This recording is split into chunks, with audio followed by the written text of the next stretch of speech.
My mother-in-law wasn't just helping my husband hide his affair. She was babysitting his other kids every weekend while I thought she was volunteering at church. Let me take you back to how this all started. I thought I had the perfect marriage. David and I had been together for 12 years, married for 10. His mother, Carol, lived just 20 minutes away and we had Sunday dinners together every single week. She'd always tell me how lucky David was to have me, how I was the daughter she never had. I genuinely loved this woman like my own mother. David traveled for work, or so I thought. Sales conferences, client meetings, weekend retreats. Sometimes he'd be gone Thursday through Sunday. Carol would always invite me over during those weekends. "No point in you sitting home alone, honey," she'd say.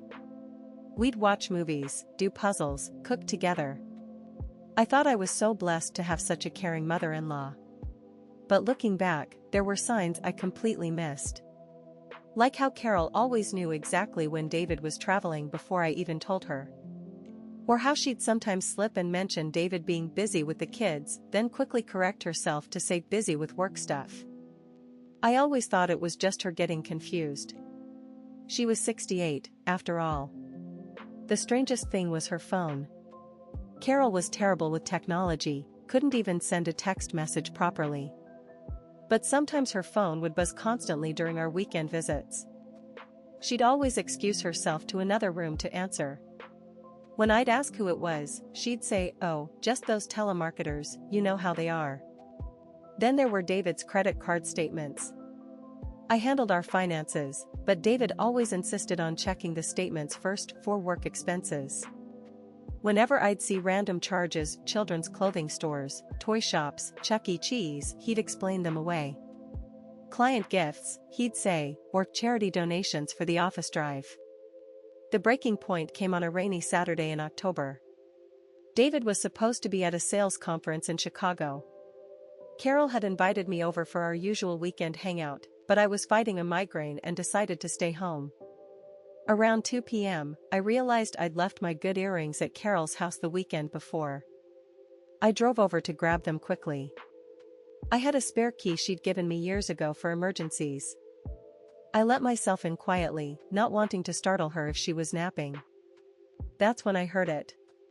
Children's laughter. Coming from the basement. My blood turned to ice. Carol didn't have grandchildren. David and I had been trying for years with no success. I crept toward the basement stairs and heard Carol's voice. "Okay kids, Grandma's going to start a movie. Your daddy will be back soon." "Can we call Daddy?" a little girl's voice asked. "Not right now, sweetheart. Remember what we talked about? This is our special secret time." I felt like I was going to throw up. Slowly, I walked down those stairs, my heart pounding so hard I thought it might explode. At the bottom, I saw Carol sitting on the couch with 2 children, a boy who looked about 8 and a girl who was maybe 5. They were eating popcorn and watching Frozen. The little girl looked up at me with David's exact eyes. "Grandma," she said innocently, "who's that lady?" Carol's face went completely white. The popcorn bowl slipped from her hands and scattered across the floor. "Sarah," she whispered. "What are you doing here?" But I couldn't speak. I was staring at these children who looked exactly like David. The boy had his nose, his stubborn chin. The girl had his eyes, his smile. "Are you Daddy's other wife?" the little girl asked me, tilting her head curiously. Other wife. Other wife.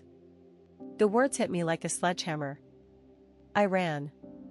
I literally turned around and ran up those stairs, out of that house, and sat in my car hyperventilating for 20 minutes. When I finally calmed down enough to think, I called David. "Hey babe," he answered cheerfully. "How's your migraine?" "Where are you?" I asked, my voice shaking. "At the conference, remember? In Chicago." "Is everything okay?" "What hotel?" There was a pause. "The Marriott. Downtown." "Sarah, you're scaring me, what's wrong?" I hung up and called the Chicago Marriott. No David Wilson registered. I tried 3 other hotels. Nothing. I drove home and tore through our house like a madwoman. Hidden in David's office closet, behind a box of old tax returns, I found a second phone. The phone was full of texts to someone named Megan. But these weren't affair texts. These were family texts. Can you pick up Emma's soccer cleats after practice? Jake has a dentist appointment Tuesday at 3. Your mom is watching them this weekend. See you Sunday night. Love you. Tell the kids daddy misses them. I scrolled back months, then years. This had been going on for over a decade. There were photos, David at birthday parties, Christmas mornings, family vacations. All with this other woman and those 2 children. But here's the part that absolutely destroyed me. In the background of several photos, I could see Carol. My beloved mother-in-law, the woman I trusted more than my own mother, was at their birthday parties. Their Christmas mornings. Their family barbecues. While I was sitting alone in our house every weekend, grieving our fertility struggles, they were playing Happy Families 20 minutes away. The phone rang. It was Carol. Sarah, honey, we need to talk. How long? I whispered. She started crying. He met Megan at a work conference 13 years ago. It was supposed to be just an affair, but then she got pregnant with Jake. David was going to leave you, but then your father died and you were so heartbroken, and David couldn't bear to hurt you more. So you helped him lie to me for 10 years? He loves you both, she sobbed. He couldn't choose. Megan knows about you too. The children think you're just another wife who lives somewhere else. I felt like I was losing my mind. Polygamy? In suburban Ohio? What kind of sick, twisted situation was this? But then Carol said something that changed everything. Sarah, there's something else. Megan, she doesn't know David is married to you legally. She thinks you two just live together. David told her he could never get divorced from you because of your mental health issues. That you'd hurt yourself if he ever left. This man had convinced his second family that I was some sort of fragile, unstable woman he was protecting, while convincing me that he was a devoted husband working hard for our future. I hung up and sat in my kitchen, staring at that second phone, feeling my entire life crumble around me. But then something shifted inside me. The heartbreak transformed into pure, crystalline rage. I wasn't going to be the victim in this story anymore. I screenshot every single message in that phone. Every photo. Every lie. Then I found Megan's social media and sent her a message. Hi Megan. I'm Sarah Wilson, David's legal wife of 10 years. I think we need to talk. We met the next day at a coffee shop. Megan was beautiful, kind, and absolutely devastated. She'd had no idea David was legally married to someone else. She thought I was just some girlfriend he felt sorry for. He told me you were mentally unstable, she said, tears streaming down her face. That you'd been together since college but couldn't handle marriage. I feel so stupid. Together, we hatched a plan.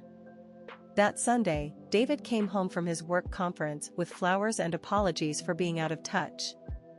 I smiled and kissed him, told him I'd missed him terribly.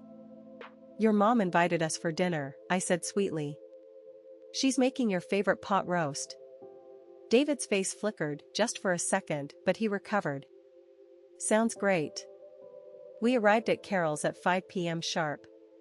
Carol opened the door looking like she'd aged 10 years in 3 days. Hi Mom, David said, kissing her cheek. Thanks for dinner.